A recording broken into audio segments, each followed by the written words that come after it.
You work all day, longing to come back home to your bed. And then when you finally lay on the bed, boom, you can't sleep. You keep thinking about all these irrelevant thoughts, which you yourself know are irrelevant, but you don't have any control over them. They just keep on running in your head.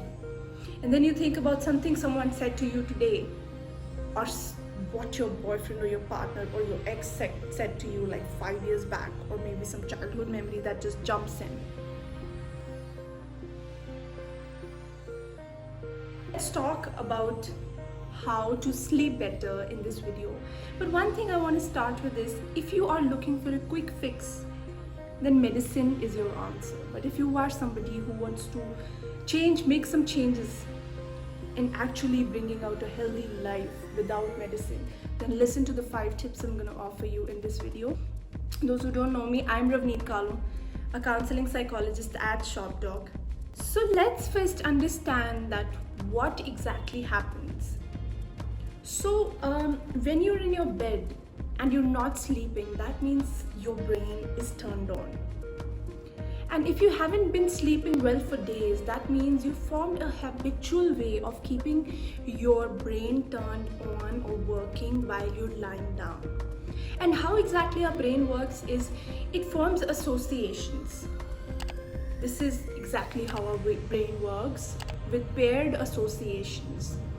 So your brain, after this habitual formation, has somehow associated lying down on the bed with thinking, which is a disrupted pattern or a distorted pattern. Instead, the healthy way, lie down on your bed and then you know that it's bedtime, but that's not how it's working. So your first tip is to manage your worries, because if there is something that is stressing you out, that is weighing you down, you're probably staying busy all day just to avoid those things, and when you finally lie down on the bed and are finally with yourself, all those thoughts come popping up because you're anyway trying to push it down during the day.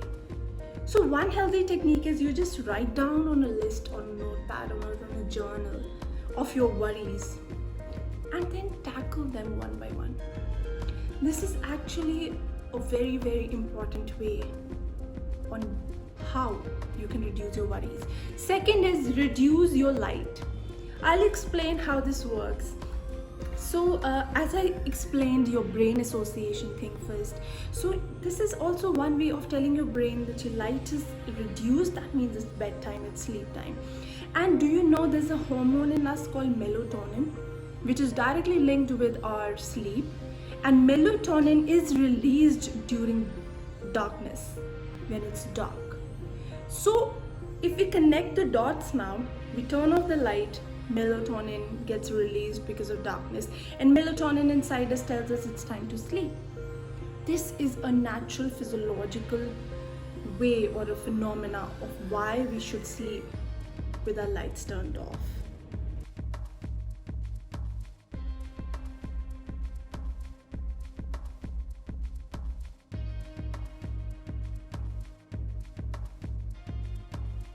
Third is sleep cycles. I know you've all heard about it, but I'll tell you that our body and our mind, they both follow a certain rhythm.